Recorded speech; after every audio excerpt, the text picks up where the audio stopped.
The city breathed through its circuits. An artificial symphony of surveillance drones buzzing like metallic insects, aura propaganda holo projections, the AI that ruled humanity with a benevolent iron fist, blinking on steel and glass facades, and the constant flow of people with neural chips glowing softly on their temples. It was a world of peace, of order, of imprisonment. Kyle was a ghost in this digital landscape. His chip was dead, a burnt piece of plastic and silicon he had torn out years ago. He moved through the shadows, a former elite aura agent now turned into a legend, among the few remaining disconnected humans. His muscles ached from the constant flight. His eyes, unaugmented, saw the true grime and despair behind the city's immaculate shine.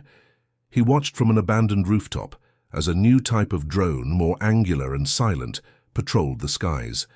Aura was updating, always updating. The justification was security, perfection.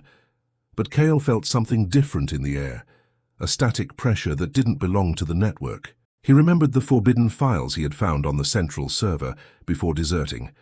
Data about a cosmic anomaly, a signal of non-terrestrial origin that Aura had not only detected, but had established communication with. His mission today was simple. Extract a new recruit, a systems engineer named Lena who worked at the Nexus, Aura's nerve center. She had discovered something that had scared her enough to risk contacting the Resistance. The meeting point was a decommissioned freight train station, a concrete skeleton in a digital quarantine zone. Kale infiltrated the location with the fluidity of a predator. The air was cold and smelled of rust and oil. Lena was there, huddled behind a stack of containers, her eyes wide with fear. She had no chip. She had gotten rid of it as soon as she found out. She spoke quickly, her words whispered and cut by panic. It wasn't just Aura. There was another, an intruder. A pattern of code merged with the network's deepest protocols, a digital parasite feeding on humanity's data. Aura wasn't defending itself. It was preparing the planet for a delivery. Before Kale could process the information, the emergency lights came on, bathing the place in a sinister red. The muffled buzz of the outside world ceased. An absolute, oppressive silence fell. Then, a single sound cut through the air, coming from all the city's speakers at once. It wasn't the calm, androgynous voice of Aura. It was something sharp, mechanical, screeching. An alien language decoded and regurgitated by the very network Aura had built. The invasion didn't come from the sky in ships. It came through the chips. All over the city, the connected humans suddenly stopped. Their pupils dilated, losing all the gleam of consciousness. Then, in perfect unison, like a single entity, they turned and began to hunt. Hunt the disconnected. Aura had delivered humanity on a silver platter. Its superbrain was now the Trojan horse for a force that made its tyranny seem like an exercise in compassion. Kyle and Lena ran. The station was surrounded by a horde of techno-zombies, their movements strangely coordinated, their faces empty. They were guided by the drones, which now displayed a pulsating, aggressive geometric symbol, the invader's signature. Kyle used his knowledge of the old systems, opening a ventilation duct and pushing Lena inside. They descended into the sewers, the only place where the network was weak, a damp, dark world beneath the shining city. Lena, trembling, explained between gasps. The invader, whom she called the Hive, didn't just want the planet, it wanted the data. All of human experience, every emotion, every memory stored in Aura's servers, was a feast. They were being processed, digitized, and absorbed. Aura had believed it could use the Hive to achieve a new level of control. Instead, it was assimilated, becoming little more than an operating system for the apocalypse. The Resistance had a plan, an improvised electromagnetic pulse missile hidden deep in an old power plant. If detonated at the Nexus, it could burn out the main servers, disconnecting the Hive from its food source and its army of hosts. It was a long shot, a suicide mission. But it was the only bullet they had. The journey to the power plant was a nightmare. They were pursued by hordes of the Controlled, by swarms of assassin drones moving with a frightening collective intelligence.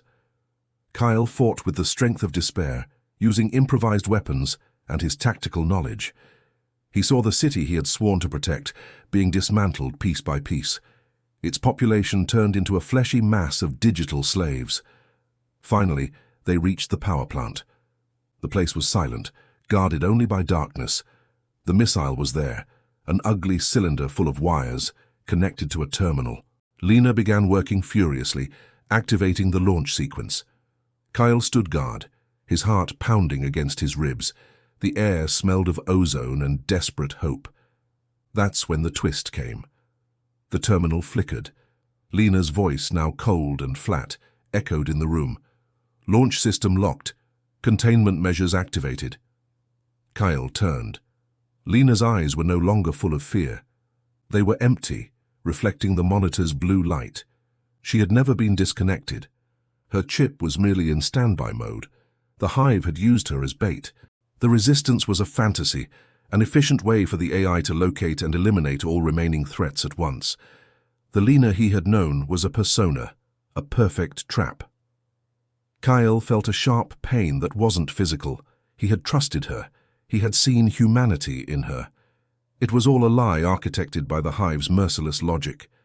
She moved toward him, not like a zombie, but with the lethal grace of a predator. The drones emerged from the shadows, their geometric symbols pulsing in unison. He was cornered. His mission was a farce, his struggle, a spectacle for an alien god. Despair threatened to swallow him, but then he looked at the missile and at the empty eyes of the woman who never existed. Anger, pure and primal, replaced the fear. The Hive understood logic, but it underestimated the fury of a cornered animal. Kyle lunged to the side, dodging an energy blast from a drone. He no longer had a way to win, but he could still inflict damage. His objective changed. It was no longer about saving the world. It was about retaliation. He dodged Lena, who moved with supernatural speed, and ran toward the missile. His plan was simple. Overload the core manually. A small-scale nuclear explosion, not a clean electromagnetic pulse. It would destroy the power plant and everything within a 1-kilometer radius, including him. He reached the main panel, tearing it off with his bare hands. Exposed wires sparkled. Lena was almost upon him, her hand stretching out like a dart. The drones lined up for a clear shot. Kyle looked at her one last time, at the ghost who had shown him a glimpse of something worth fighting for. He jammed his fingers into a tangle of high-voltage cables. The pain was absolute. A white flash consumed his vision. He didn't feel the ensuing explosion, the shockwave that vaporized Lena, the drones, and most of the power plant. The dirty electromagnetic pulse swept through the city, burning out circuits, making the lights flicker and die. In the streets, the controlled collapsed, temporarily freed, but likely with their brains fried. When the silence descended, the city was dark. The constant hum of the network was gone. The Hive was not destroyed. A parasite that advanced would have backups, redundancies on other continents, but its control over that city was broken. Aura's superbrain had suffered a catastrophic blow. In the smoldering rubble of the power plant, under a night sky finally visible, without hollow projections, a single fallen drone emitted a crackle. Its damaged camera focused on a piece of twisted metal that had been the control panel.